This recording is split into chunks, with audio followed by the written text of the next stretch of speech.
Bonjour, bonsoir chers amis téléspectateurs. Nous voilà réunis pour cette nouvelle année 2016. J'espère que vous avez passé une année 2015 pas trop catastrophique, que pour certains ou beaucoup d'entre vous ça a été une année heureuse et que vous avez vu se réaliser beaucoup de vos projets et que vous avez pu en formuler de nouveaux pour cette année-là. Donc moi, je vous souhaite de les réaliser. Et puis, je souhaite aussi que ce soit une année heureuse pour vous.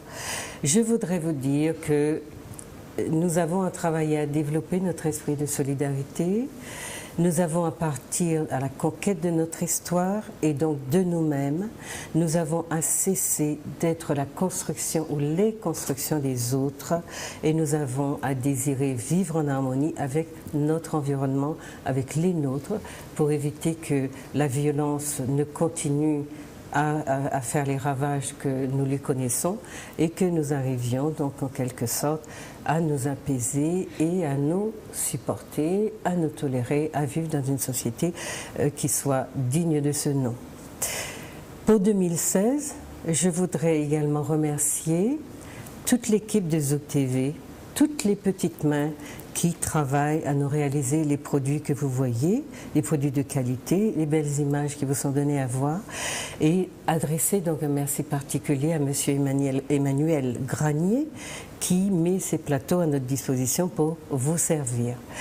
Je voudrais aussi vous signaler que si vous voulez faire remonter vos impressions, envoyez simplement vos messages à Zouk TV et, bon, j'ai pas le numéro mais ça se trouve facilement probablement, c'était 71 27 27, donc téléphonez, laissez des messages ou écrivez des mails si vous voulez, mais dites à votre télé que vous appréciez le travail qu'elle réalise pour vous. C'est une télé de proximité, elle n'est obligée à rien et voilà, elle vous donne de belles émissions et aussi beaucoup de plages de réflexion, donc sachez en profiter. Donc je vous souhaite une très très belle année. Alors pour commencer cette première émission de l'année, je vous propose donc avec mes invités de rendre un hommage à un grand homme, un homme de cœur, un militant infatigable, un fervent communiste qui nous a appris l'amour citoyen et la générosité sous toutes ses formes.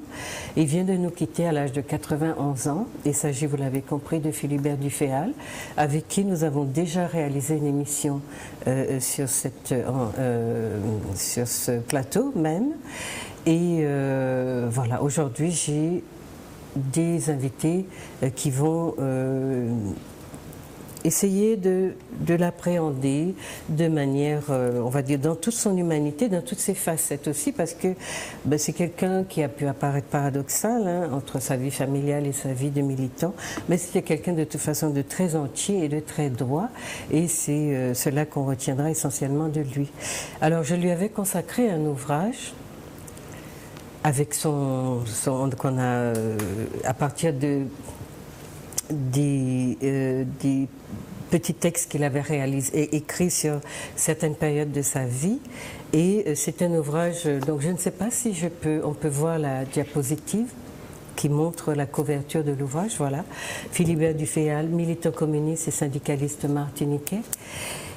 Donc, le livre est constitué de deux grandes parties. Une partie qui fait un peu histoire de vie, où Philibert se raconte, où on voit sa vie de petit garçon qui arrive donc à l'âge d'homme, de militant, qui vit tout ce que la Martinique vit à cette époque-là, parce qu'il est né en 25, vie de tragique, et qui s'engage, qui a une vie, mais passionnément militante et syndicale au service de son peuple. Alors, Philibert était un ouvrier, c'est donc une figure de la Martinique de l'époque très importante, puisque l'essentiel de la société était constitué d'ouvriers, donc c'était, si vous voulez, la majorité de l'État, la condition première des membres de notre société. À côté de ça, c'est un autodidacte, on aura le temps de le voir, et j'ai augmenté donc l'ouvrage de témoignages de personnages tout aussi fascinants qui mériteraient autant que Philibert une histoire de vie, mais il faut du temps, de l'investissement un budget que nous n'avons pas. Nous faisons ce que nous pouvons comme nous le pouvons. Donc cet ouvrage est augmenté des apports d'André Constant, de René Barclay et de Annick-Claire Sylvestre, qui nous livrent de très bonnes, de très belles, de très profondes réflexions sur toute la période, sur ce qui se faisait dans le Parti communiste, dans le mouvement syndicaliste, mais surtout sur la vision qui était la leur de la société. N'oubliez pas que ce sont les premiers constructeurs, bâtisseurs de la société martiniquaise, ceux qui, au sortir de l'esclavage, n'avaient aucune perspective d'une société complètement incivique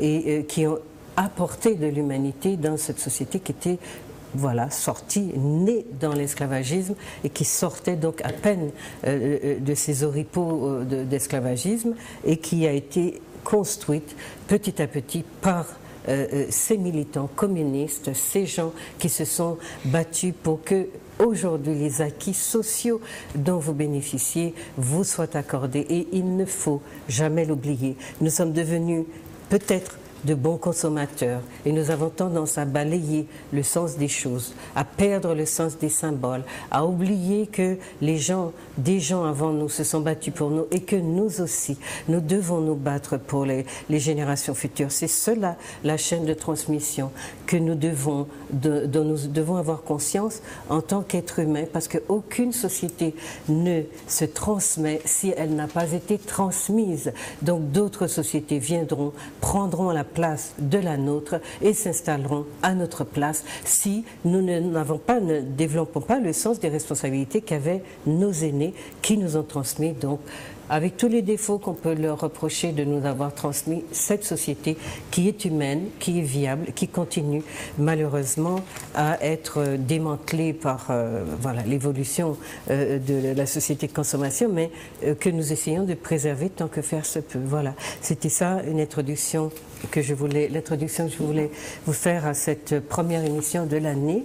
Et je vais donc vous présenter mes invités ou les laisser se présenter pour que justement les diverses facettes de l'héritage du FEAL vous apparaissent.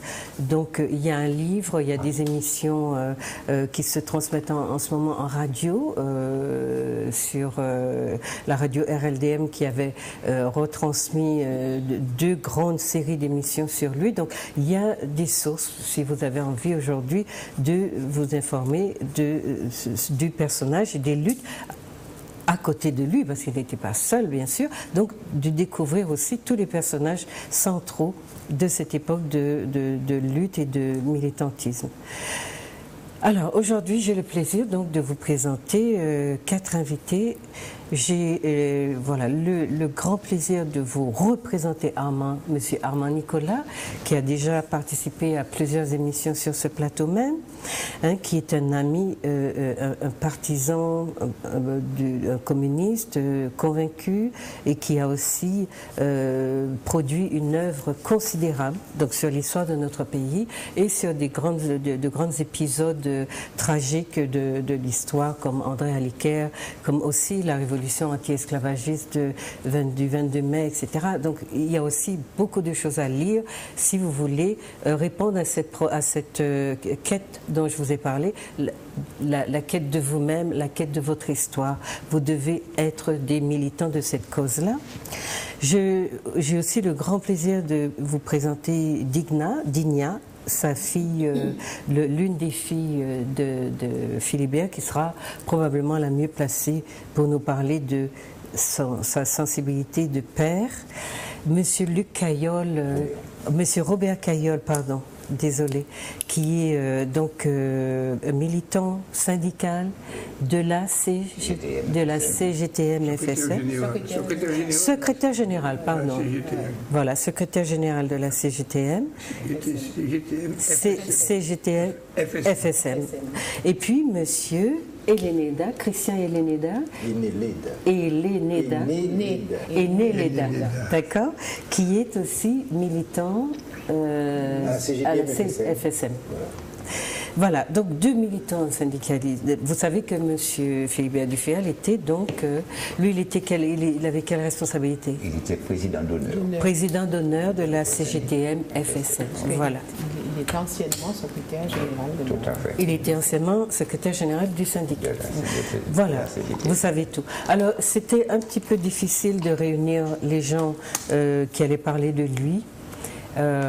Parce qu'il y avait beaucoup d'indisponibilité. Donc voilà, nous avons construit un plateau dont je suis sûre de la qualité, mais c'est vrai qu'on n'a pas eu beaucoup de temps pour se connaître. Voilà, il faut que vous le sachiez, on n'a rien à vous cacher. Il n'y a pas de honte à dire que voilà, on s'est retrouvés un peu à la dernière minute. Maintenant, voilà, je vais vous demander de vous présenter. Armand, si tu veux bien commencer. Digna et puis M. Kayal, te présenter un peu aux électeurs. Alors il y a une caméra, ou des caméras qui se baladent par là, à droite et à gauche. Si vous voulez regarder nos téléspectateurs dans les yeux, vous fixez la caméra, d'accord? Bon, je ne vais pas tellement me présenter, je préfère que l'on parle de Philibert. Parce que parler de lui, c'est en quelque sorte lire une page énorme de l'histoire de la Martinique.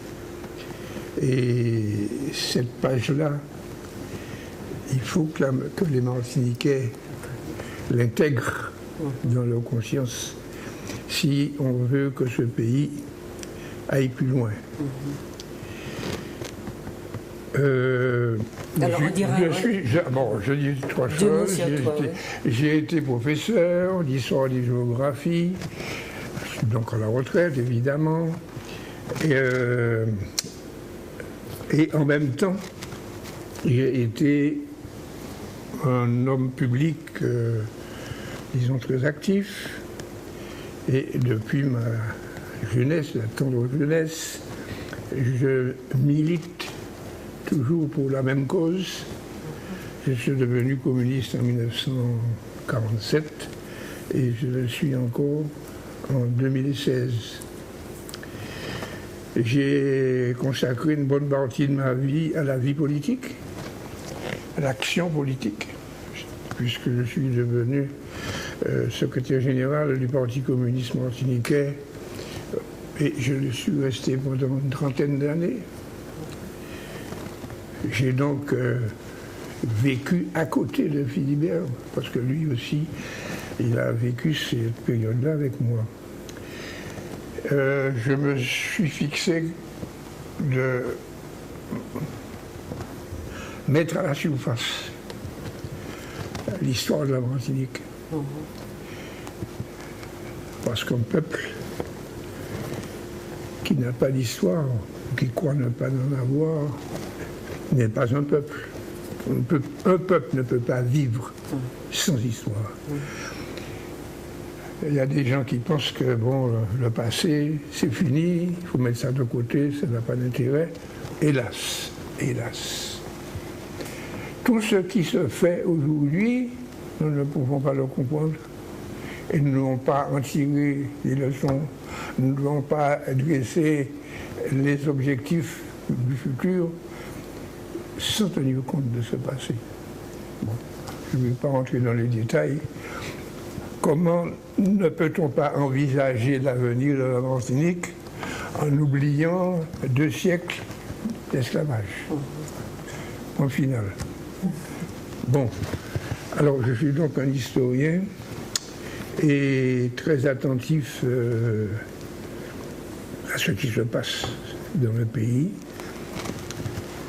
J'ai écrit plusieurs ouvrages, comme l'a dit Madame Juliette, et notamment ce que je considère comme l'œuvre principale de ma vie, l'histoire de la Martinique, de ses origines jusqu'à 1971. En 3 volumes. En 3 volumes.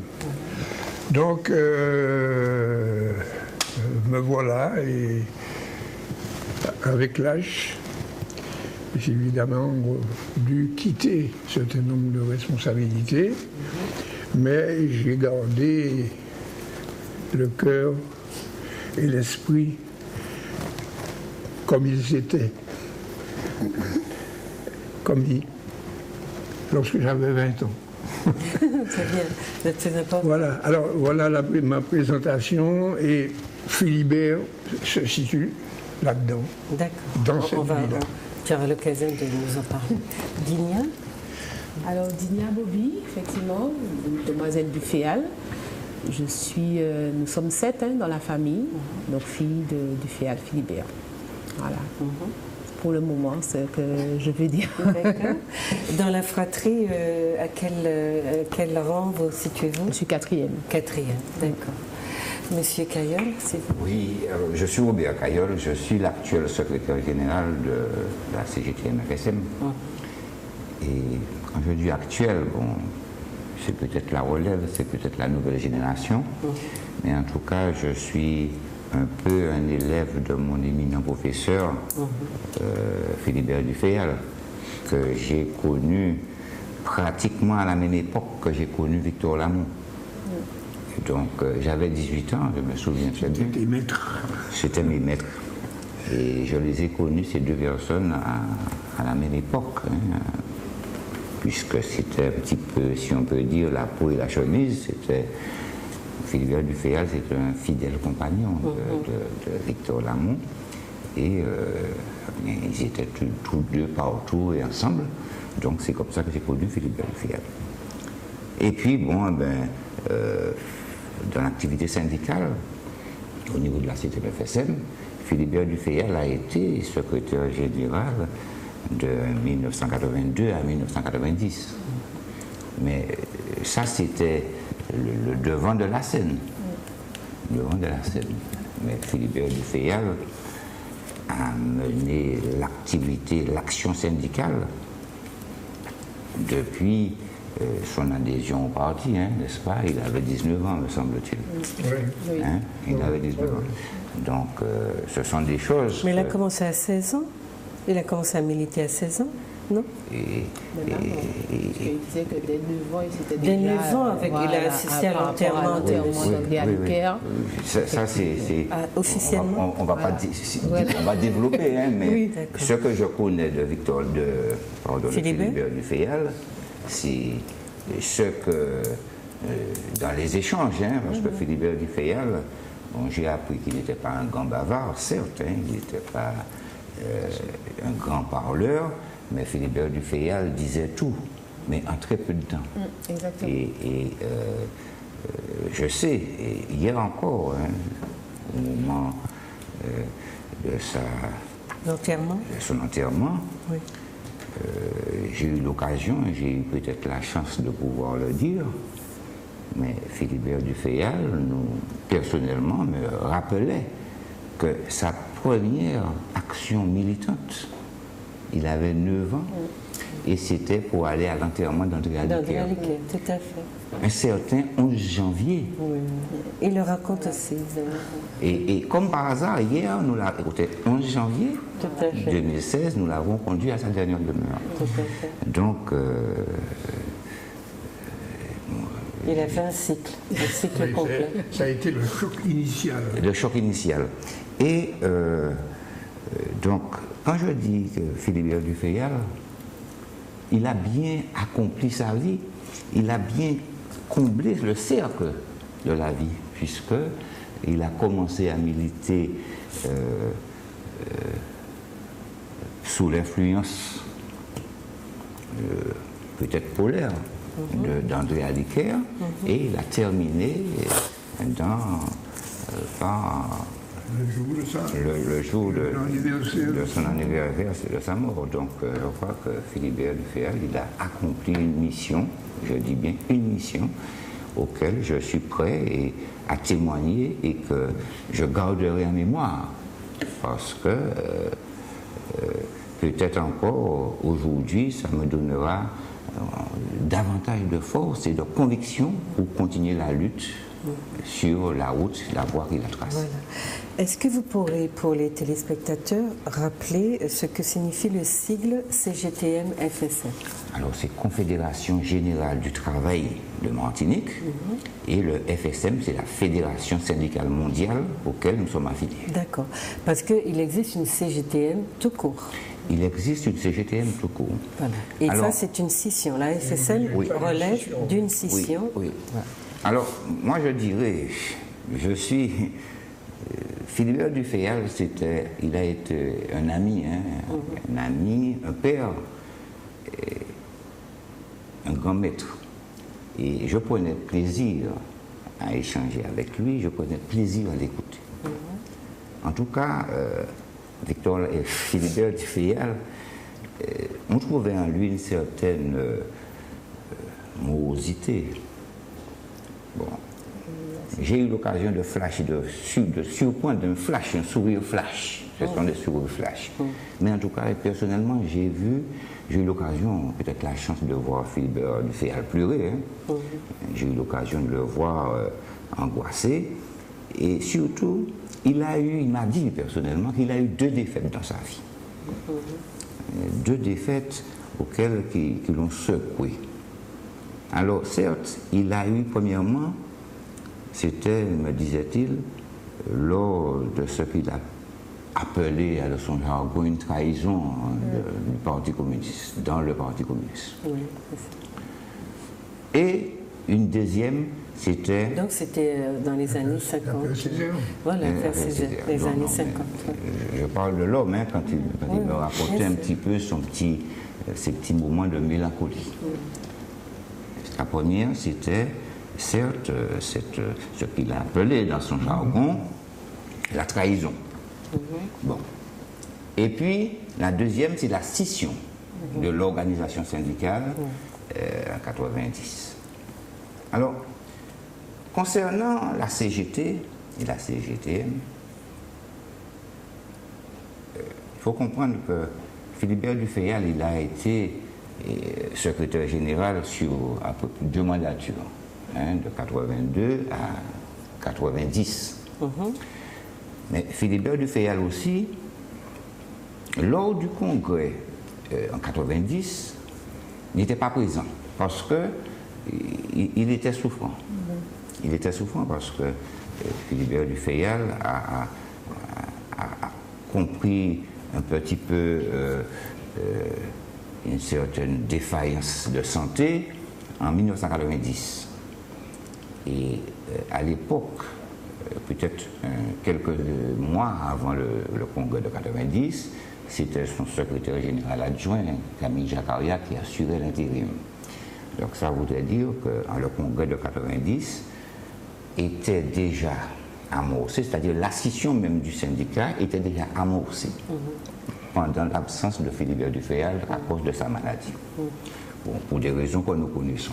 Mais en tout cas, Philibert n'a pas manqué de dire notamment que c'était le patronat et le capitalisme qui avaient frappé.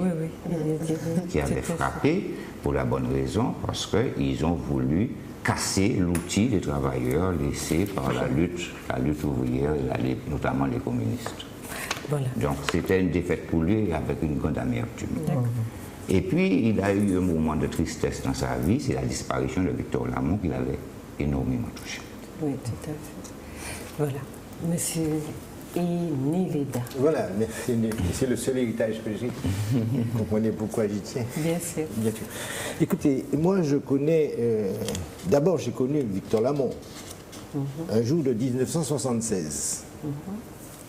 Évidemment, quand on côtoie Victor Lamont, pour des problèmes syndicaux, nécessairement, on connaît Philibert Dufayal, parce que c'était pour les chemises. Pour les chemises, c'est tout à fait. Donc c'était un jour de 1976, donc c'est pas d'aujourd'hui.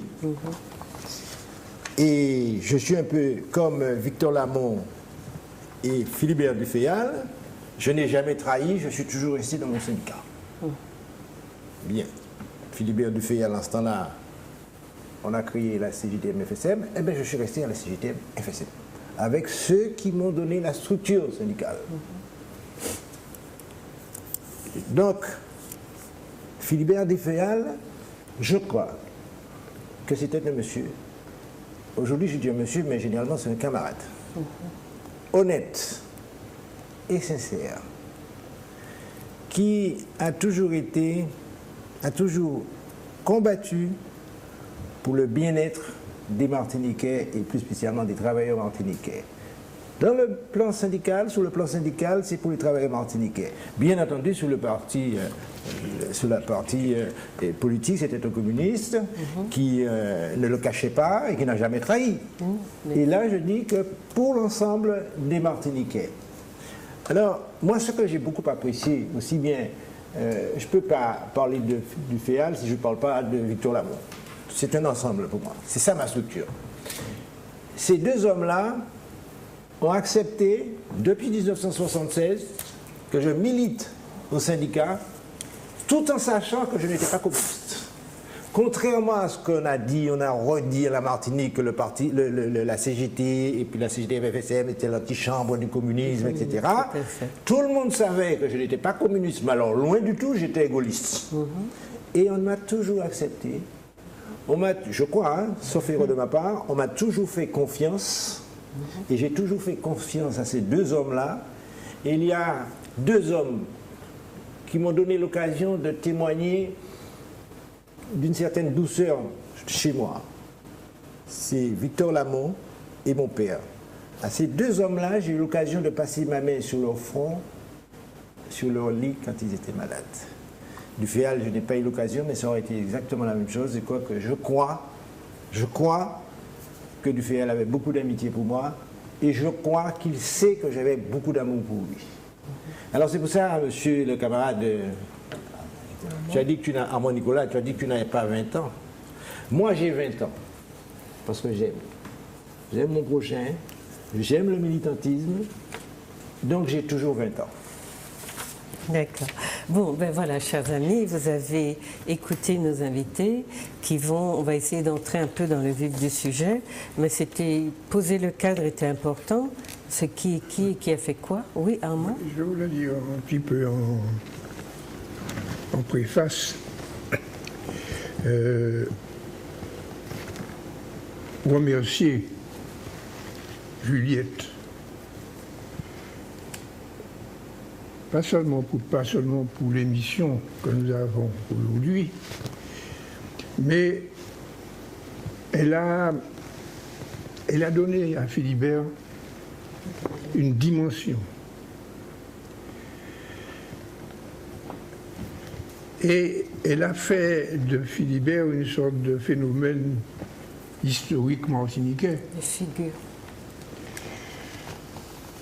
Nous avons l'habitude, et ça continue encore un peu aujourd'hui, de retenir dans l'histoire de notre peuple, de notre pays, des personnalités qui ont marqué d'une certaine manière leur temps. Et il se fait que, la plupart du temps, ces personnalités, ce sont des gens d'une certaine couche sociale. Des gens, c'est des médecins, c'est des avocats, c'est des professeurs, bref, cette catégorie, disons, l'intellectuel, les couches moyennes martiniquaises, que l'on a retenu parce qu'ils ont fait certaines choses. Elle a fait quelque chose qui sans doute a choqué pas mal de Martiniquais. Elle a dit, oui, il y a tous ces gens-là, mais il y a Philibert Duféal. Et Philibert Duféal, c'est un fils d'ouvrier qui a été ouvrier lui-même, il ne faut pas l'oublier. Et à ma connaissance, il n'y a pas beaucoup de livres qui ont été écrits sur les ouvriers, sur un ouvrier. L'accession du père Bissol au Conseil général, lui l'ouvrier ébéniste, a été une première révolution. Ça ne s'était jamais vu dans la vie politique martiniquaise. Un ouvrier parvenu à la gestion des affaires publiques du pays. Et tu as eu en plus, en mettant en valeur la figure de Philibert Duféal, de montrer que la classe ouvrière martiniquaise a donné naissance à des hommes qui ont marqué l'histoire du pays. Philibert était un homme très discret, très modeste, ne faisant pas de grands mouvements, n'essayant pas de se mettre en valeur. Mais nous savons ce qu'il a fait. Et en sachant cela, c'est un petit peu notre travail, notre mission de dire ce qu'il a fait, qu'il a marqué l'histoire de son pays. Il l'a marqué d'une empreinte particulière. C'est une empreinte faite par un ouvrier, fils d'ouvrier, qui lui avait une idée. Il était communiste et il voulait donc que la classe ouvrière devienne en quelque sorte la classe dirigeante de son pays et que la classe ouvrière soit le guide de la société. C'était son idée révolutionnaire. Et Philibert, il avait ceci de particulier, que cette idée-là était chez lui quelque chose de fondamental. Fondamental. Et son idée, c'était que le Parti communiste martiniquais ait dans son sein le maximum d'ouvriers, les meilleurs ouvriers, et que ce soit ces meilleurs ouvriers qui deviennent, avec le temps, les dirigeants de la classe ouvrière et par conséquent qui devaient jouer dans la société un rôle fondamental. Il le pensait pour lui-même. Il n'avait pas fait des études d'extraordinaire, mais il voulait s'éduquer lui-même. C'était un autodidacte. Apprendre, pas seulement par lui-même, hein, parce que Philibert lisait évidemment, et beaucoup de choses, mais Philibert a suivi des véritables universités politiques. Des séminaires. Pas plus. En Martinique, en France, en Union soviétique à l'époque. Et il avait une culture politique et il disait qu'il fallait que les ouvriers aient ça. Parce que si les ouvriers n'avaient pas cette culture politique, ils auraient toujours été embobinés par les autres, la bourgeoisie, l'aristocratie dirigeante, etc. Et il voulait, et ça, il était très attentif à ça. Il fallait que le comité central du parti, qui était un parti qui se disait parti de la classe ouvrière, contienne le nombre le plus élevé possible d'ouvriers capables. Parce que ce sont des ouvriers qui doivent. Il avait confiance dans sa classe. Et il pensait que c'était vraiment fondamental. Et ça attirait notre attention là-dessus parce qu'il y avait pas mal de petits bourgeois dont j'étais, hein, qui étaient dans le parti. Mais on a parfois certains qui prennent ça pour une sorte de sectarisme, d'ouvriérisme, enfin comme on disait. Mais c'était une idée très forte. L'idée qu'un parti ouvrier devait être dirigé par des ouvriers. Par des ouvriers, mais il avait des convictions. Il avait des convictions profondes. Et c'est ça. Et c'était chez lui, hein, c'était. Oui, alors c'était en pleine peau, hein, chez lui. Oui, oui. Mais dans l'entretien parce qu'en dehors de son histoire de vie, je me livre aussi à un entretien très très serré et très sévère, j'allais dire, avec lui. Et je le pousse dans ses derniers retranchements pour qu'elle explique justement sa vision de la société, ses paradoxes, parce que j'ai relevé aussi des paradoxes dans ses choix. mais il a assumé la discussion jusqu'au bout et s'est retranscrit de manière à ce que on voit son humanité et aussi sa démarche, la démarche intellectuelle qui sous-tendait ses prises de position. Il en avait, il était construit et il était construit pour effectivement que le mouvement ouvrier soit dirigé par des ouvriers, sauf lorsqu'il a fallu voter les 40%, où là, il a complètement été, il a desservi sa classe de manière inattendue, et le jour où je lui ai posé la question, il a été stupéfait.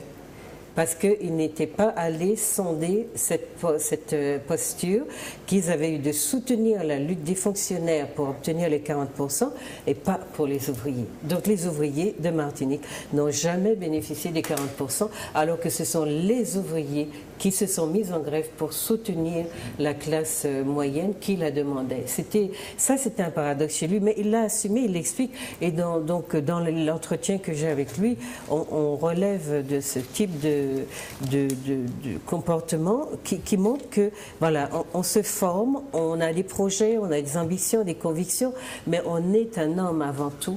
Et on peut être rattrapé parfois, être rattrapé par ses propres limites, mais c'est pas grave. Ce qu'il faut, c'est qu'on les voit et qu'on les dépasse, comme M. Armand Nicolas le disait, qu'on les dépasse. Je reviens à mon point de départ, je ne vais pas plus loin.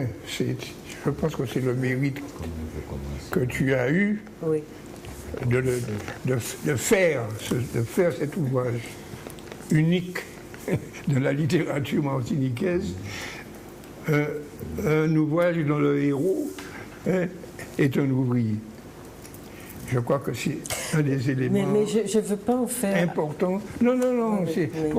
Toi, tu vois ça de l'extérieur, mais pour moi, ça représente toute la vie de Philibert. Et il faut que les Martiniquais comprennent ça, qu'il y a dans ce pays des travailleurs, qu'il y a des travailleurs manuels, qu'il y a des ouvriers, et que ces gens-là, ils ont leur place dans la société. Ils ont aussi un projet. Et nous devons faire tout ce qu'il faut pour que cette classe évolue et qu'elle assume ses responsabilités. Alors c'est ça que je voulais dire. D'accord, donc je vais continuer si tu peux. Alors moi je n'avais pas mis l'accent sur le fait que ce soit un ouvrier. C'est vrai qu'il y a un chapitre qui est consacré au fait que le chapitre 2, c'est un autodidacte. Mais voilà, ce qui m'intéressait, c'était le militant syndical et communiste dans son action, entouré, encadré très souvent par des intellectuels, des personnes qui effectivement n'étaient pas de sa classe sociale, mais il n'en a pas fait je ne sais pas moi, comment on va dire ça. Oui, il a travaillé avec tous ces gens-là, mais en sachant tellement bien qui il était, qu'il n'a jamais été dans le mimétisme des plus favorisés.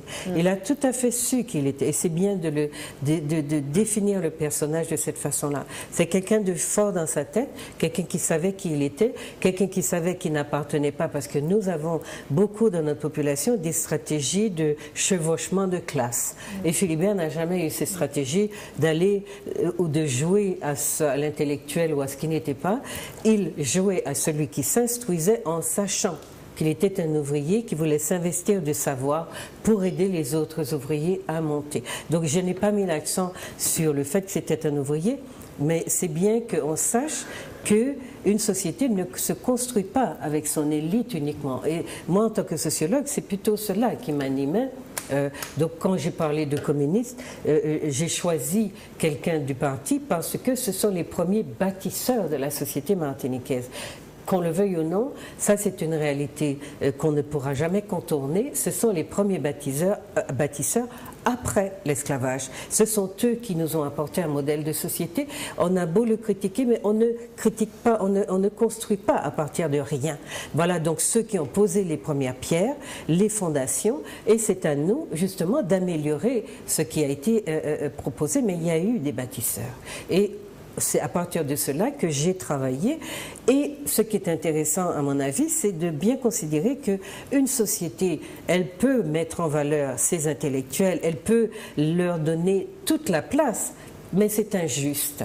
Parce qu'une société ne se construit pas qu'avec son élite. Très souvent, l'élite ne peut, pour construire son projet, s'appuyer que sur ceux, justement, qui sont les travailleurs manuels et le reste. Mais ça ne veut pas dire que parce qu'ils sont dans cette position de travailleurs manuels, qui n'ont pas une tête pour penser, qui n'ont pas de projet.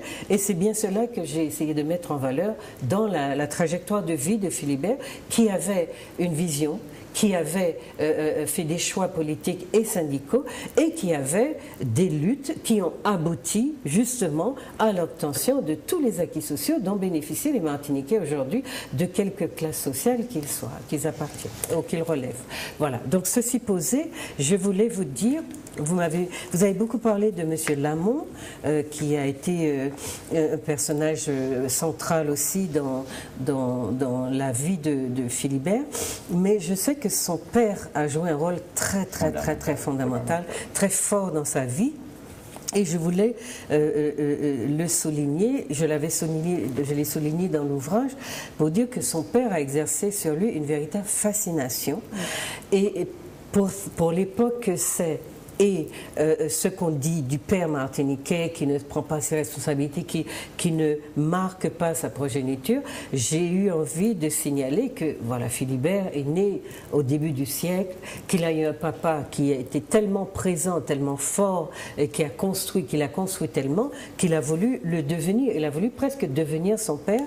Et donc j'avais cité un texte de Freud qui parlait de l'identification, parce que Philibert s'est totalement identifié à son père à un moment donné, dont le militantisme était absolu, et donc ça a été son premier modèle, c'était son père. Et donc l'identification, comme nous le dit Freud, est la forme la plus précoce et la plus originaire du lien affectif, et ce lien a existé entre Philibert et son père, qui a su donc recevoir cette forte imprégnation que son père, de par le type d'éducation qu'il lui a donné, donc dont il l'a imprégné. Voilà. J'ai signalé aussi ces différents combats, et quelques citations nous traduisent un peu sa manière de voir les choses. Et je signalais aussi que, bien sûr, ses propos n'engagent que lui, mais il était intéressant de relever ses propos, puisqu'il s'agissait aussi de faire voir le personnage dans toutes ses dimensions. Alors, je vous lis 2 ou 3 extraits. Tout ce que nous avons réalisé pour améliorer le cadre de vie de notre pays nous était dicté à la base par notre conscience de classe, de militants communistes pour le changement. Donc, ce nous-là, il est important parce que Philibert a rarement dit « je ». Il a toujours parlé de nous, donc de son parti et de tous ses congénères qui, de l'époque, ont milité avec lui. Il dit aussi, probablement au moment où il y a la scission de la CGT, « Honte à ceux qui ont oublié ce que nous représentions comme force et prestige chez nous et dans le monde. Ils ont, pour des intérêts égoïstes, divisé notre CGT Martinique et de ce fait renforcé l'ennemi de classe. Ils ont oublié Carbet Basse-Pointe, la Chassagne, les grandes grèves de la Canne en 1956, les tueries du Lamentin, de Chalvet. Ils ont négligé un aspect politique, le vote d'un statut nouveau pour la Martinique, l'autonomie démocratique et populaire. Lorsque je considère après coup le poids dont pesait dans la société martiniquaise le Parti communiste et le syndicat CGT, que les communistes ont créé en octobre 1936, j'éprouve un sentiment d'amertume face à l'ingratitude de notre société. Et c'est ce que vous disiez, M. Caillol, il a 2 grandes blessures et celle-là en est une. Il dit encore, en face de notre dévouement, nous avons trouvé l'égoïsme, l'individualisme, le corporatisme. Il aurait fallu barrer très tôt la route aux promoteurs de ces doctrines qui agissent contre la solidarisation de la collectivité, pour les empêcher de rallier à eux l'ensemble du pays. Mais il semble qu'il soit déjà trop tard. Peut-être que ça a dicté aussi un certain recul, retrait de sa part. Voilà, donc il y a le travail de désaliénation, et puis il y a des expressions favorites qu'il utilisait, c'était « cessons d'être le jouet sombre au carnaval des autres », donc vous le lirez souvent dans son entretien. Et puis, son idéal, ben justement, ce que M. Armand Nicolas soulignait si bien, il avait un idéal et il le traquait pas à pas, aller vers le bonheur de l'homme et lui procurer la première place. Bras de fer contre le système. Ça, c'était des expressions qu'il utilisait parce que son projet, c'était celui-là, de manière assez inattendue pour des gens qui refusent de penser qu'un ouvrier puisse avoir le projet de rendre beau et heureuse sa société, belle et heureuse sa société. Donc il avait ce projet tout le temps, ces mots reviennent dans son discours, rendre le bonheur, le rendre, comment est-ce qu'il le disait, aller vers le bonheur de l'homme et lui procurer la première place. Voilà, ça c'est donc une image de Philibert, du Féal, que vous pourrez compléter en écoutant, en regardant, en vous informant. Maintenant, on va essayer d'aller un petit peu plus en profondeur de ce qui a déjà été dit, qui a tracé les grands traits, mais on va d'abord écouter Digna, qui peut-être nous en dira un petit peu davantage sur le type de père qu'il était, parce que je sais qu'il était très très soucieux de ses enfants. Il s'est fait beaucoup de soucis. D'ailleurs, je crois que votre frère a eu beaucoup de mal à son décès, qu'il n'est pas venu, il n'a pas assisté à l'enterrement. Il est venu, oui, il est venu à la veillée. Il est venu à la veillée, mais il n'a pas supporté. Non, il est reparti. Effectivement. Parce qu'il avait un rapport très fusionnel avec son papa, comme Philibert l'avait eu avec son propre père. Parce qu'à la mort de son père, Philibert a pensé que le monde s'arrêtait. Donc son fils a été dans la même... Et je sais qu'il avait donc ce rapport très très affectif avec ses enfants. Puis il espérait surtout qu'on prenne le relais. Voilà. Que son fils prenne le relais, que ses fils, puisqu'il y a quand même, nous sommes 7 dans la famille, il y a 5 filles et 2 garçons. Et à un moment, il a voulu que moi aussi, puisque son fils n'était moins intéressé, plus jeune aussi, puisque je suis dans cette partie-là un peu plus âgée. Voilà, je suis parmi les aînés. Et il espérait que je puisse l'aider aussi, que je prenne le relais. Il y a des moments où je l'aidais aussi dans ses discours, même plus jeune, vers l'âge de 15. À écrire ses discours, voilà. Oui, il l'a souligné beaucoup. Exactement. À écrire ses discours, à répéter et tout. C'est vrai qu'à cette époque-là, j'étais moins intéressée. Mon père, c'est quelqu'un qui nous a beaucoup protégés. Il n'a pas trop parlé de sa vie familiale à l'extérieur. Il nous a beaucoup protégés. Il nous interpellait aussi sur la façon d'être et de faire attention aussi, parce qu'il savait ce qu'il était, les combats qu'il avait menés, qu'il devait mener et qui pouvait... Il a beaucoup risqué sa vie. Voilà. Et comme il risquait beaucoup sa vie, il fallait que nous aussi, nous fassions attention. Nous étions peut-être un peu légers à cette époque, hein, parce que bon, jeunes, on n'imaginait pas, non, on ne se rend pas compte et tout, et c'est après qu'on a commencé à comprendre ça. Oui. Mais très tôt aussi, quand il s'est marié à ma mère, il a dit tout de suite qu'il a 2 femmes, elle et le syndicat. Donc les choses, le tableau a été posé dès le départ. Voilà, dès le départ. C'est quelqu'un de discret que je n'ai jamais vu. Vous savez, aujourd'hui, cette année, j'ai 45 ans. Et en 45 ans, je n'ai jamais vu mon père se fâcher. S'énerver, hausser le ton, même m'injurier. Non. Ça, j'ai toujours trouvé ça extraordinaire. Et c'est ce chemin... Mais il avait une éducation extraordinaire. Pour sortir des préjugés, il avait une éducation extraordinaire. C'était un gentleman dans sa manière d'être. Tout à fait. Oui. Respectueux des personnes. Tout à fait. Et vraiment confiant en l'homme. Il mettait vraiment l'homme au centre, au cœur et au centre du débat. C'était vraiment ça. On avait quelquefois des oppositions sur ça, parce que bon, je lui disais, oui, voilà, il y a une réalité, mais il avait confiance jusqu'au bout, et jusqu'au bout, il a milité, jusqu'au bout, il a combattu, et jusqu'au bout, il inspirait quand même un changement. Et même à notre niveau, il nous disait de pouvoir, un jour, si nous pouvons prendre la relève, nous pouvons continuer la lutte. Voilà, exactement. Et je pense que j'entends depuis quelques jours, j'entends les témoignages je découvre une facette de mon père que je ne connaissais pas. Parce que c'est quand même quelqu'un qui était très secret, qui parlait très peu. Et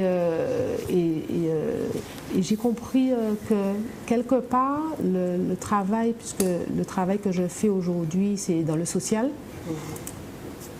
directement ou indirectement, je suis quelque peu ses traces.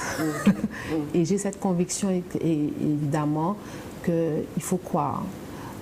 Qu'il faut croire qu'en l'homme, il y a des possibilités, il y a des compétences, quelle que soit la classe, puisqu'il parlait de classe ouvrière, mais quelle que soit la classe, quelle que soit la personne, nous avons tous un talent, des talents en nous, des compétences que nous pouvons et nous devons mettre à la disposition des uns et des autres. Il en a été un exemple parfait. Parfait. Voilà, exactement. Vous disiez, vous avez entendu des témoignages de quelle nature?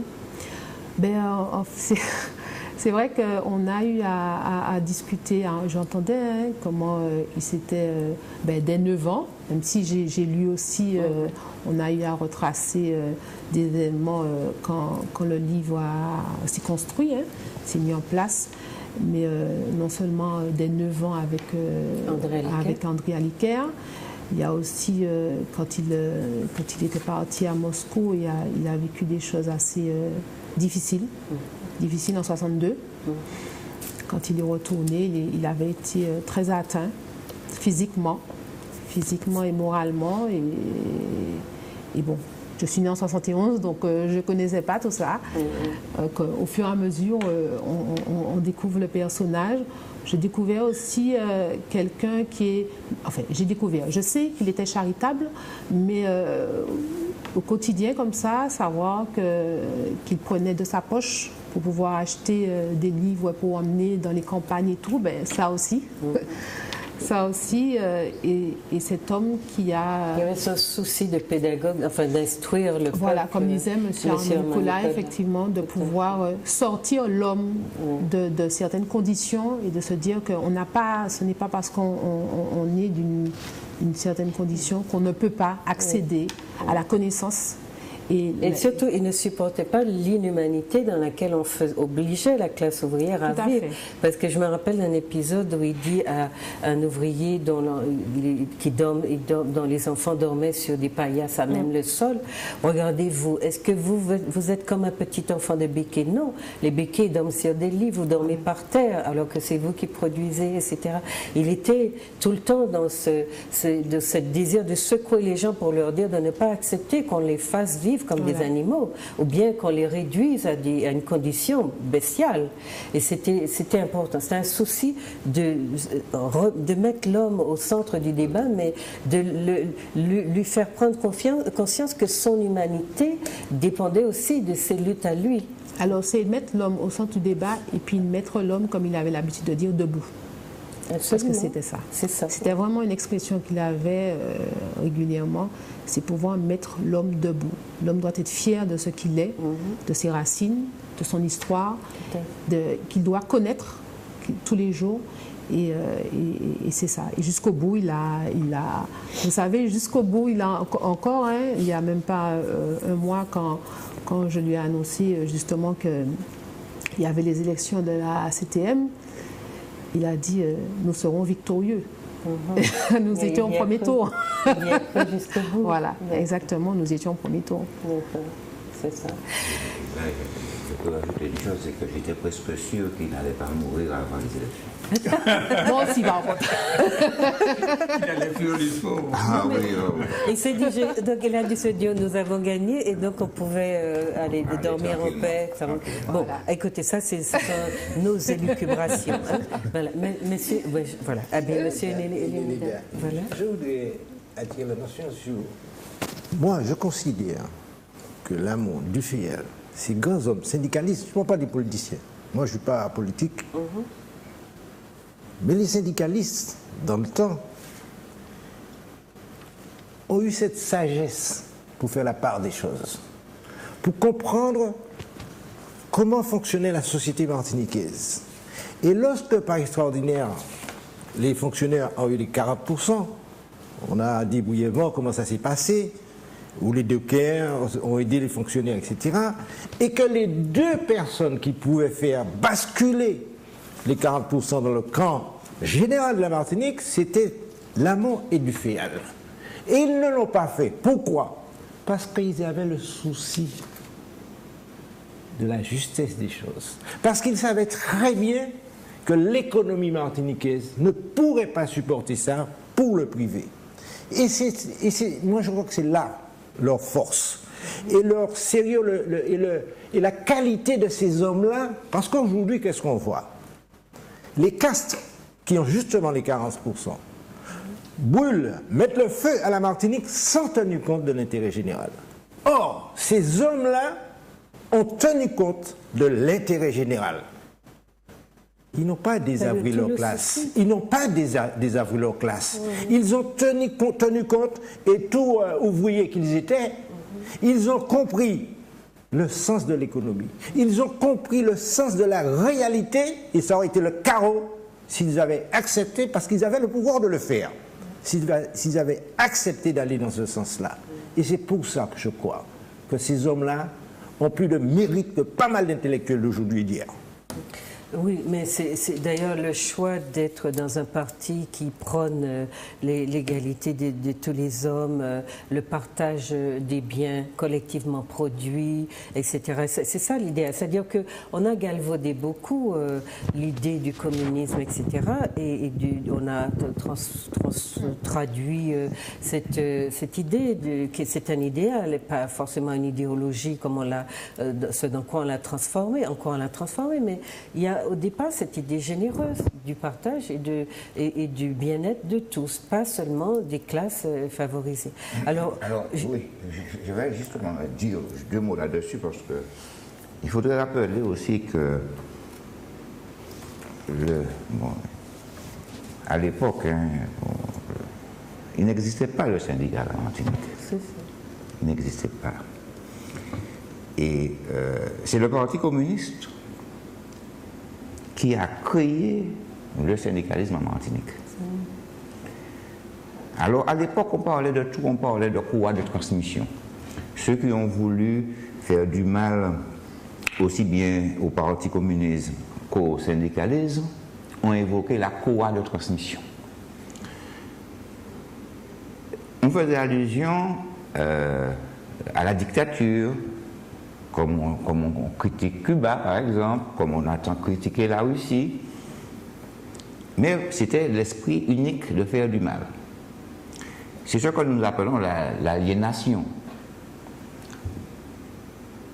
Philibert Duféal a toujours été intègre. Moi, j'ai toujours dit qu'il a toujours été pur.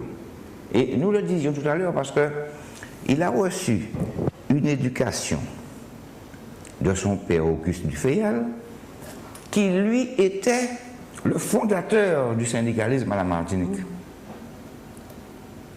en 1936. Donc, auquel que son père avant lui a été un éminent militant politique et un créateur, un membre fondateur de l'organisation syndicale. Donc il a été, c'est même pas l'éducation. C'est une personnalité, il n'a pas été conseiller municipal. Il a été conseiller municipal, il a œuvré,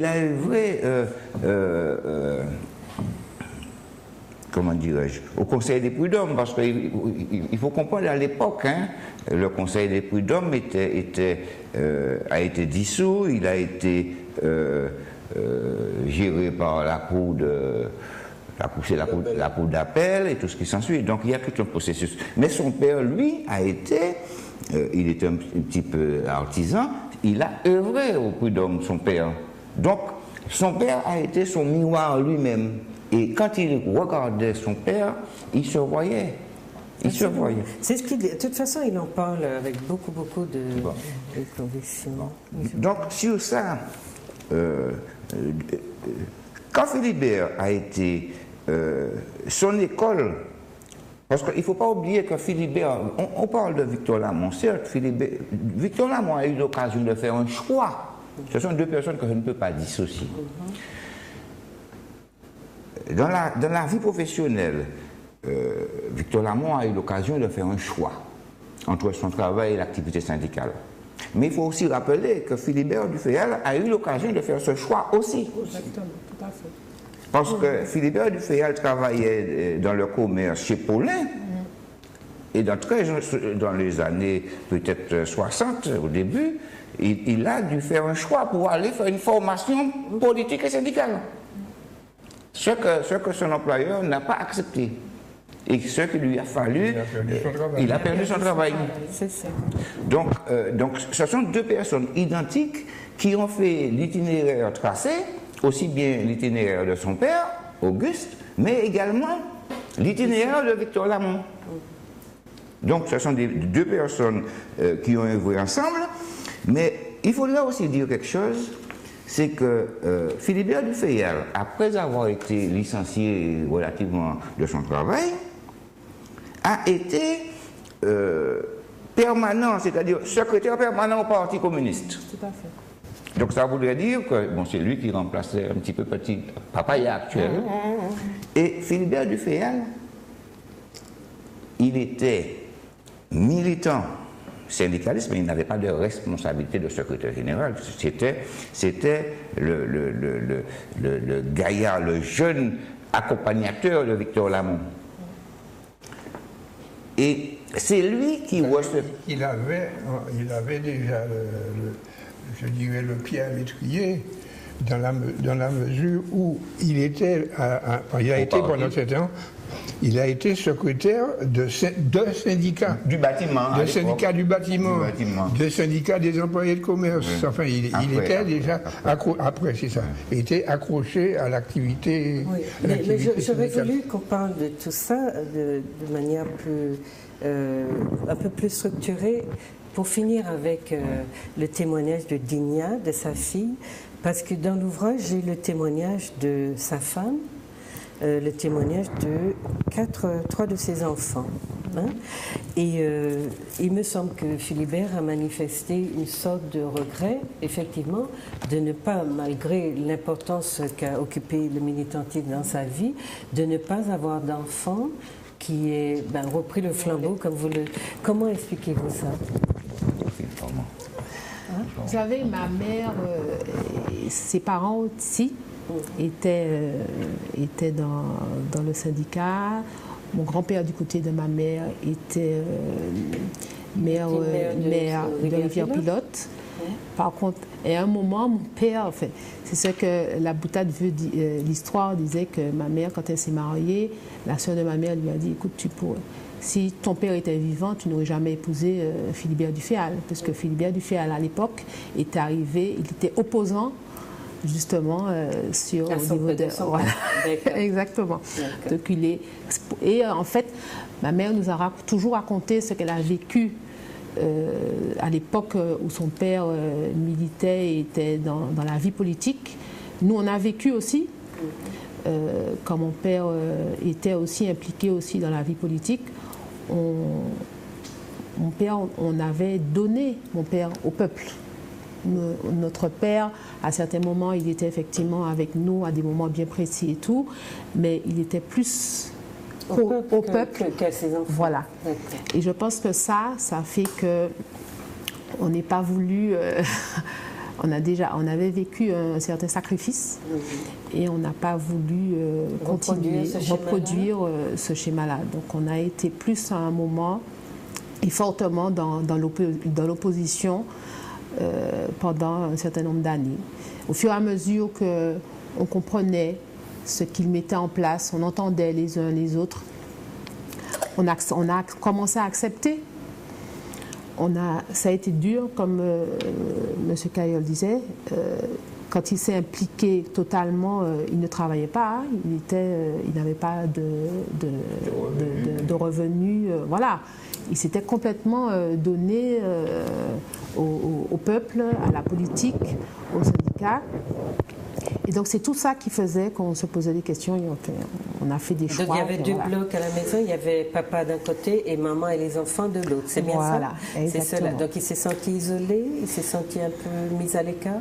Même pas, non, parce que vous savez, et c'est Au-delà de ça, on a été, et jusqu'à maintenant, nous sommes fiers de notre père, parce que M. Harmonikula l'a dit, il est toujours resté sur certaines positions et sur ses convictions. Donc, même s'il savait que quelque part, il sacrifiait sa famille et que c'était douloureux quelquefois pour nous, mais pour lui, l'objectif, c'était l'homme de façon générale. C'était pas sa famille seulement, c'était le peuple.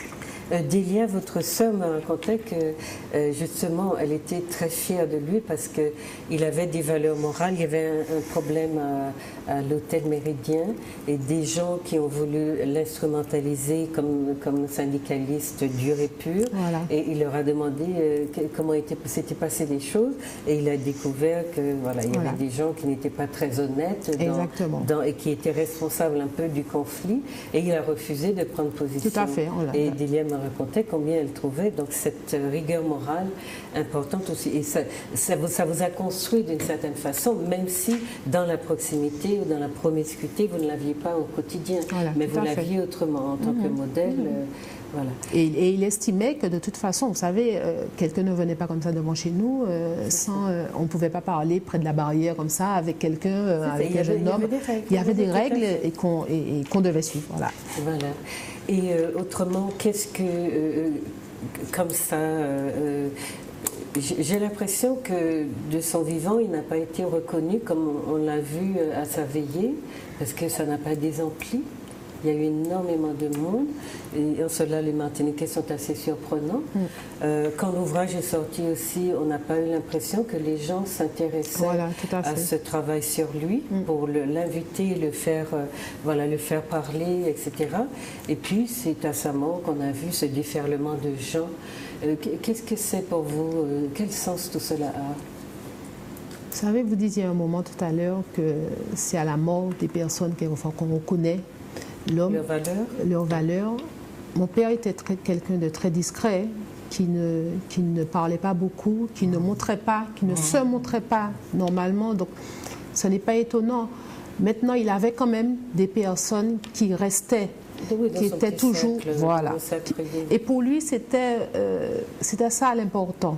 Vous savez, quand on lui avait proposé la Légion d'honneur, il a dit « donnez-le au peuple ».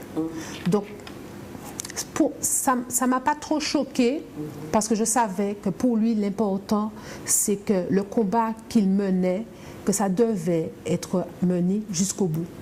Et que les personnes qui devaient être là à mener ce combat-là soient là. C'est tout. Voilà. Même si après, il a eu des regrets, effectivement, comme Kayol dit, par rapport aux scissions, par rapport à... Il s'est senti trahi. Quand, il y a encore quelques années de ça, il regardait le journal télévisé et puis il voyait que quelqu'un de gauche qui passait à droite et inversement et tout. Ça, c'est quelque... Voilà. Ah oui, c'était difficile pour lui. C'était difficile pour lui. Donc, c'est un personnage qui restera dans vos vies. En plus, il a eu une belle vie. Il est parti à 91 ans. Il est parti à 91 ans. Paisiblement. Voilà, exactement. Et puis, il a mené, comme il le voulait, son combat jusqu'au bout. Jusqu'au bout. Et sachant que d'autres vont prendre le relais. Et voilà. Vous avez un petit sentiment de culpabilité que vous ne soyez pas le type de relais qu'il aurait voulu? Non, parce que, en fait, je reste sur le fait que je sois fière de mon père et que mon père ne m'appartient pas seulement, mais il appartient au peuple martiniquais. Voilà. Et puis, en regardant, en écoutant les témoignages et tout, et puis en faisant une rétrospection de sa vie et de ma vie, je me rends compte que, peut-être pas directement dans le cadre de la politique, mais directement dans le cadre du social. Vous êtes dans le social, vous faites aussi, vous contribuez aussi au bien-être de la population. Voilà, parce qu'effectivement, l'objectif dans le travail que je mène, l'objectif c'est de permettre aux uns et aux autres de s'identifier, de voir qu'on a tous en soi des talents, des compétences et qu'on a tous quel que soit ce que nous sommes, des possibilités d'accéder. Et puis en même temps qu'il savait que la société était structurée en classes et compartimentée, lui, il se battait pour que l'homme soit universel. En fait. Exactement. Il y avait cette dimension... soit identifié dans sa globalité et non identifié dans le cadre de classe. En tant que membre d'une classe qui appartenait à une classe sociale. Voilà. Si vous voulez intervenir, vous le ferez. Maintenant, on va essayer de voir avec vous qui avez été Alors, Armand... Par contre, je voulais juste ajouter quelque chose.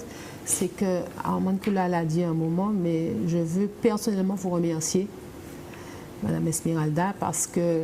Non, mais je tiens parce que, vous savez, mon père, pendant un moment, nous parlait effectivement d'écrire ses mémoires. De coucher sur le papier ce qu'il a vécu. Et quand de temps en temps, il me montrait ce qu'il avait écrit, je lui disais, mais bon, c'est un petit peu brouillon, bref. Et puis quand il nous a parlé de vous, et puis de la possibilité, on a senti un enfant émerveillé devant un jouet qu'il attendait depuis des années. Et on a eu l'impression vraiment que c'était une bouffée d'oxygène. Et puis une espérance, une bouffée d'oxygène pour lui. Et vraiment, à cette époque-là, il a vécu de façon extraordinaire. Même si c'était dur, parce que ça l'obligeait à revenir sur des choses, sur des périodes, sur des actions douloureuses. Mais parfois, il me regardait et me disait, ce que tu me dis là, vraiment, j'ai pas pensé à ça comme ça. Voilà. Et puis je suis étonnée. Et on sentait que, oui, mais ça le faisait, ça faisait travailler. Mais c'était intéressant pour lui. Il y a quelqu'un d'autre, je crois que c'est M. Barclay aussi, qui témoigne et qui m'avait dit la même chose. Mais avec M. Barclay, c'était un petit peu, voilà. Et vous le poussiez dans ses retranchements aussi. Ils ont tous été poussés dans leur dernier retranchement. Voilà. C'est pour ça que c'est pas un livre sur un parti. C'est d'abord très humain. Et essayer de cerner ces sentiments qui nous animent quand nous sommes dans une société, parce que je suis sociologue, probablement que ça me préoccupe beaucoup.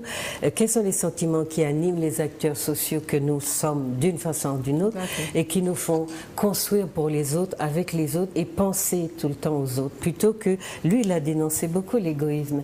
Et nous sommes dans une société coloniale qui est déshumanisée et absolument égoïste, puisque ce sont ceux qui tiennent les richesses, qui veulent les garder et les faire fructifier sans partager. Et ça n'est pas possible puisque les richesses sont faites avec l'ensemble des personnes qui sont au travail. Voilà. Donc, vous pouvez intervenir si vous voulez. Armand, vous avez été secrétaire général du parti et donc vous avez connu Philibert dès le début. Hein? Donc, il est venu demander sa carte de parti, c'est ça? Quand il était... Exactement. Pas tout à fait. Pas tout à fait, parce que je suis revenu de mes études au travail en Martinique, 1951, et il était déjà bien engagé. Ah, il était déjà engagé. Ah, c'est M. Sylvestre alors qui lui a donné sa carte. Camille Sylvestre. Camille Sylvestre. Non, il y a eu toute une série de secrétaires fédéraux. Enfin, il a raconté, c'est Camille Sylvestre, oui, d'accord. Bon, enfin, Philibert, il a milité au parti, il est devenu communiste dans la foulée d'une période, si vous voulez, qui a été la fin de la guerre, la fin de la Seconde Guerre mondiale. Et la chute de l'amiral Robert.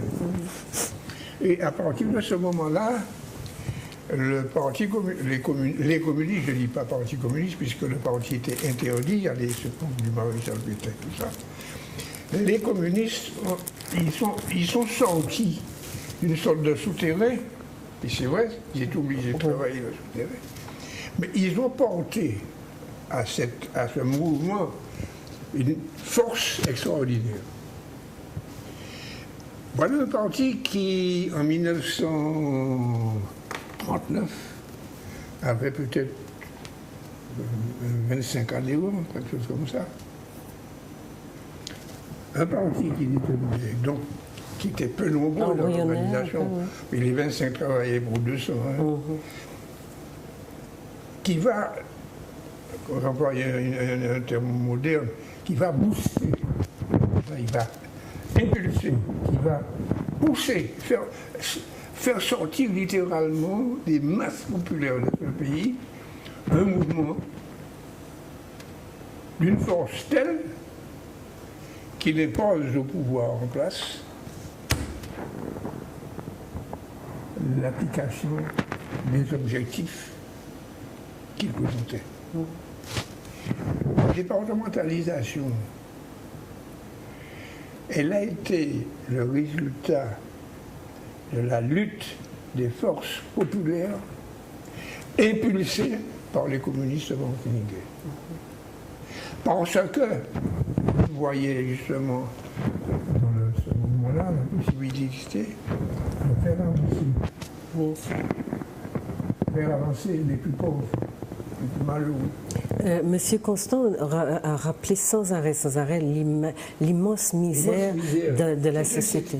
Il suffit de voir quelques photos de l'époque pour voir comment c'était vraiment dénuement total, une misère atroce, Et faire sortir les gens de là, c'était leur objectif. Et ils ont réussi, non sans mal, non sans obstacle, ils ont réussi à entraîner la masse du peuple pour faire sauter les obstacles.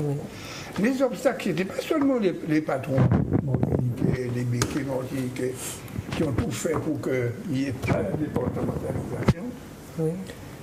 Les obstacles se trouvaient au gouvernement aussi.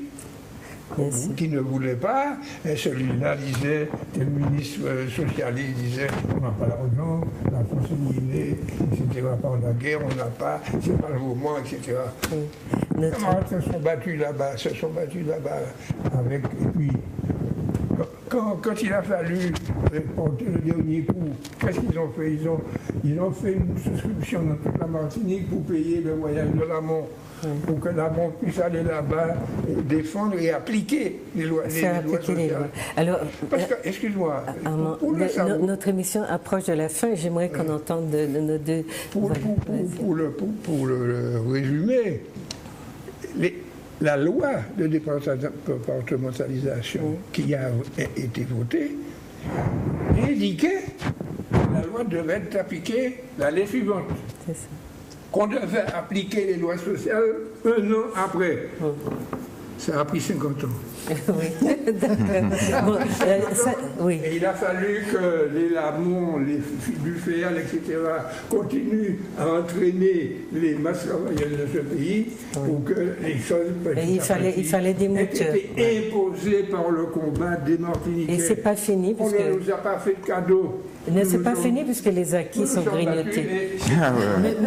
Monsieur Cayol et monsieur Eneleda, si vous voulez, vous allez. Ça, c'est sur la dimension politique, la dimension syndicale maintenant. Parce que, voilà, la lumière est allumée, ça veut dire qu'il faut qu'on s'arrête. Oui. Mais dites-nous un peu comment vous êtes entré dans cette lutte avec lui.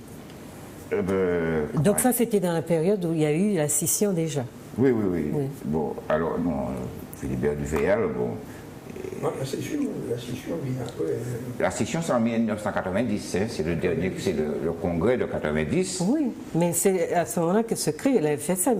Oui, tout à fait, c'est-à-dire. J'ai bien compris. C'est tout à fait. Donc, Philibert Dufayal, bon, il a assumé de 82 à 90 la fonction de secrétaire général de la CGTM. Oui.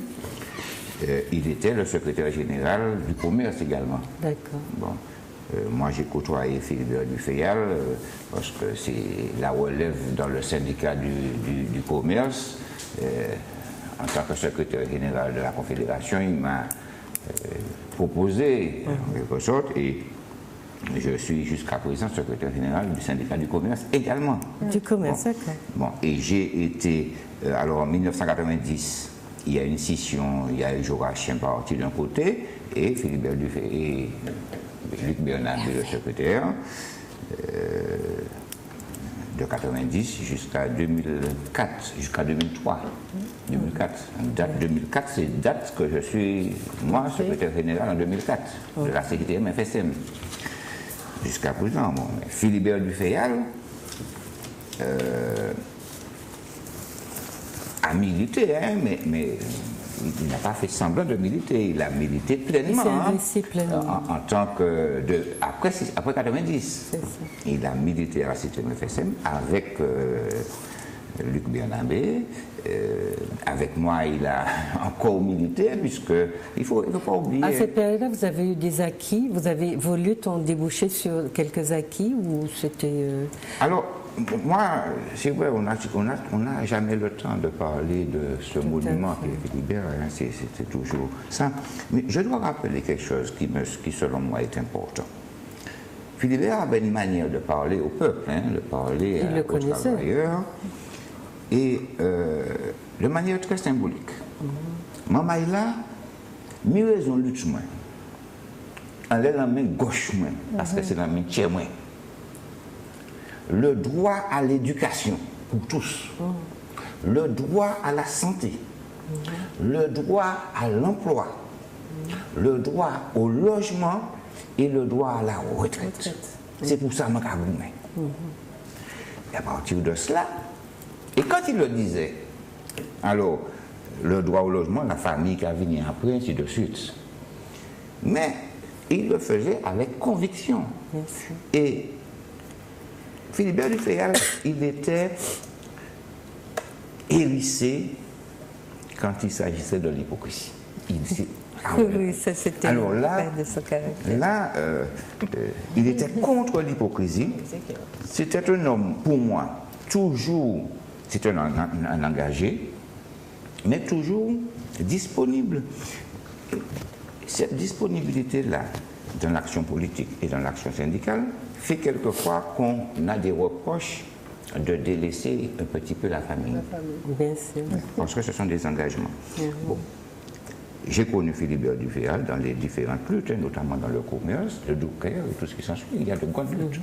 Mais son principe à lui, qui m'a forgé, hein, qui continue à être... c'est une grève, selon Philibert du Fayal, une grève doit se préparer. Toujours préparer une grève. Et Philibert, avec toute sa sagesse, passait des nuits à faire des assemblées générales. Dans une entreprise, par exemple, où il y a 200 salariés, il convoque l'entreprise, et bien s'il y a 50, il a dit, maman est là. Nous avons reporté réunion. C'était sa manière de faire. Voilà. On va laisser un petit mot à M. Eneleda. Je suis désolée de vous bousculer un peu, M. Eneleda. Je ne dirais pas grand-chose, madame et messieurs, dames. Je dis que si personnellement je n'avais pas connu l'âme du Fayal, je ne serais certainement pas l'homme que je suis aujourd'hui. D'accord. C'est tout. Merci. Et il mérite d'avoir un livre, d'avoir 2 livres. Il mérite que les intellectuels comme M. Armand Nicolas et d'autres s'intéressent à tous les Martiniquais qui ont fait de bonnes choses pour la Martinique. Voilà. Merci Paul. Moi, je peux rajouter juste un petit mot. Attendez, je demande, est-ce qu'on peut passer les photos justement du dernier hommage qu'on lui a rendu avec Armand, il y a André Constant, Barclay, M. Lamont, tout ça, c'était à l'Atrium lorsqu'on a présenté son livre. Tout à fait. Elles sont un peu sombres, mais on voit Anthony Toussaint, M. Jocelyn Lamont, M. défunt Cabgras était là aussi. Oui, Monsieur Cailleul, vous voulez nous dire ce que vous voulez? Je vais devoir conclure. Oui, c'est justement tout ça. Ça, c'est le militant qui parle. Ça, c'est André Constant. Ça me permet, le décès de Philibert du Fayal m'a permis aussi de comprendre et de connaître un certain nombre de choses que je ne connaissais pas. Mais son vécu ne peut que m'encourager à encourager la lutte de demain. Ah ben voilà, c'est formidable. Voilà des conclusions très fortes de nos amis. Armand, 2 mots, et Digna aussi, 2 mots, et on conclut. On arrête l'émission puisque le feu est vert. Je pense que lui, il a dit le dernier mot. Hein. Bon, je dirais que nous avons perdu en Philibert un grand homme, un grand Martiniquais. Une race de militants. Un grand Martiniquais. Ouais. Un militant extraordinaire. Moi, je ne prends pas souvent des mots hein, mais c'était un militant extraordinaire, et un militant qui était constamment auprès des gens. Constamment. Et profondément martiniquais. Je disais à la veillée, il n'y a pas un Martiniquais qui connaît la Martinique autant que Philibert. Parce qu'il était partout, dans les morts, dans les fonds, dans les hauts, dans les bas. Il n'était pas dans les valeurs des autres, il était dans les toute sa vie, c'était ça. Toute sa vie, c'était ça. Il avait, j'emploie le mot, ça c'est vrai, il avait l'amour du syndicat. Il avait l'amour de son parti. Et ces deux choses-là étaient complètement liées. Et on peut dire résumer sa vie et jusqu'à son dernier jour. Et ça, c'est un signe de grandeur. Oui. C'est un signe de grandeur. Et nous devons le garder dans notre mémoire, justement. On va le préserver. Tout ce qu'il nous apporte, parce qu'il nous apporte des choses immenses. Ce que nous faisons aujourd'hui, il faut le multiplier ici et là, parmi les gens d'en bas, voilà. Pour qu'ils On va laisser un petit mot. Merci Armand. Ce que je pourrais dire, c'est qu'il continue à vivre, même si effectivement son corps n'est plus. Son corps physique. Voilà, son corps physique n'est plus, mais il continue à vivre. Et il doit continuer à vivre chacun, et puis justement dans des actions pour son pays. Et on espère que les transmissions vont se faire de 1000 façons. Pas seulement directement, mais par la générosité, la solidarité, l'esprit martiniquais. Voilà, chers amis, notre émission se termine. Vous voyez comme elle est courte, on n'a jamais le temps de dire assez, ou d'en dire assez, mais j'espère que vous en avez appris un petit peu plus sur Philibert, que vous aurez envie d'appréhender son œuvre et son travail et sa personne de plus près, en lisant, en interrogeant, en écoutant les émissions, etc. Je vous souhaite donc pour cette première émission une bonne ouverture à toutes les autres thématiques qu'on vous proposera, et puis passez une bonne soirée ou une bonne après-midi. À bientôt.